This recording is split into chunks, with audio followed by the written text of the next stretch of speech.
இந்த காலை வேளையிலும் நாம் கர்த்தருடைய வார்த்தைக்கு நேராக கடந்து செல்லுவோம். தானியேல் 3வது அதிகாரத்தில் சாத்ராக், மேஷாக், ஆபேத்நேகோ நாங்கள் ஆராதிக்கிற தேவன் எங்களை தப்புவிக்க வல்லவராய் இருக்கிறார் அப்படின்னு சொல்லிட்டு ரொம்ப வைராக்கியமாக என்ன செய்வாங்க, ஆண்டவருக்காக அந்த இடத்துல நிற்பாங்க.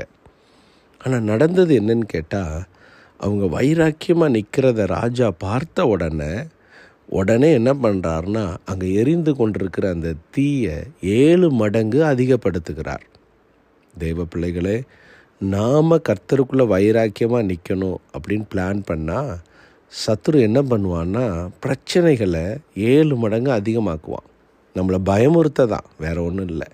இன்றைக்கி நிறைய பேர் போராட்டம் அதிகமாக இருக்குது பாஸ்டர் அப்படின்னு சொல்லுவாங்க. அதுக்கு என்ன காரணம்னு கேட்டிங்கன்னா, அவங்க கர்த்தருக்காக அதிகமாக ஏதோ பிரயாசப்பட்டிருக்கிறாங்க, எங்கேயோ கர்த்தருக்காக கொடுத்துருக்குறாங்க. இல்லை அப்படின்னா நான் இனிமேல் ஜெபிக்க போகிறேன்னு வைராக்கியமாக எங்கேயோ நின்றுருக்குறாங்க. இல்லையா, ஆண்டவருக்காக ஏதாவது ஒரு தீர்மானம் எடுத்திருப்பாங்க. பொதுவாகவே சத்துருவுக்கு அது எரிச்சலாக இருக்கும். என்னடா இது, இத்தனை நாள் ஜெபிக்காமல் இருந்தால், ஆனால் இந்த 2025 நான் ஜெபிக்க போகிறேன்னு தீர்மானம் எடுக்கிறானே, குடும்ப ஜெபம் பண்ணுவேன்னு தீர்மானம் எடுக்கிறானே, கர்த்தருக்காக வைராக்கியமாக நிற்பேன்னு சொல்லி தீர்மானம் எடுக்கிறானேன்னு சொல்லிட்டு உங்களுக்கு பிரச்சனைகளை அதிகப்படுத்துவான். இந்த பிரச்சனைகளை அதிகப்படுத்தின உடனே அதை பார்த்து நம்ம பயந்துடக்கூடாது. ஏன்னா சாத்ராக், மேஷாக், ஆபேத்நேகோ 7 மடங்கு அதிகப்படுத்தினா கூட அவங்க சொல்கிறாங்க, எங்களை விடுவிக்காமல் போனாலும் சரி, நாங்கள் அவரை மட்டும்தான் ஆராதிப்போம். வைராக்கியத்தை இன்னும் அதிகப்படுத்துகிறார்கள். இங்கே பிசாசானவன் பிரச்சனையை அதிகப்படுத்தினான்னா நாம் வைராக்கியத்தை அதிகமாக படுத்தணும்.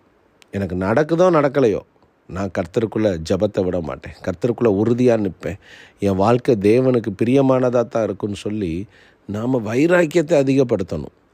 கடைசியில் எது ஜெயிச்சது பார்த்தீங்களா? அந்த அக்கினி ஜுவாலிக்குள்ளே போட்டதுக்கு அப்புறம்தான் கர்த்தர் பிள்ளைகளோடு இருக்கிறார் என்பதை காண்பித்தார்.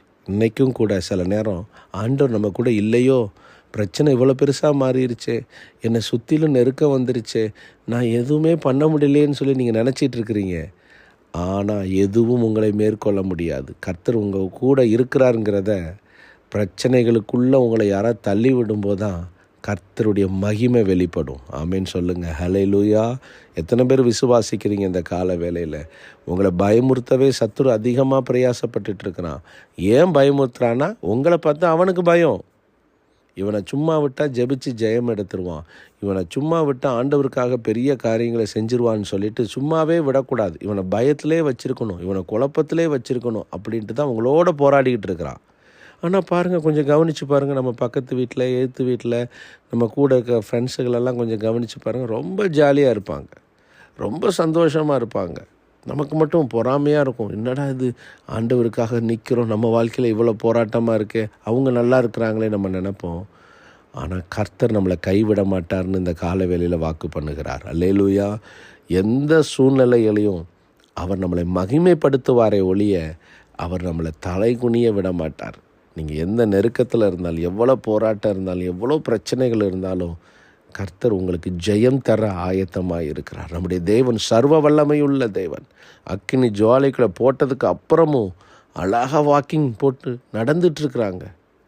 ராஜா ஆச்சரியப்படுறார். அநேகர் ஆச்சரியப்படுகிற அளவுக்கு கர்த்தர் உங்களை அதிசயமாக இந்த ஆண்டில் நடத்த போகிறார். விசுவாசிங்க. போராட்டம் அதிகமாக இருக்கும், சோர்ந்து போயிடாதீங்க.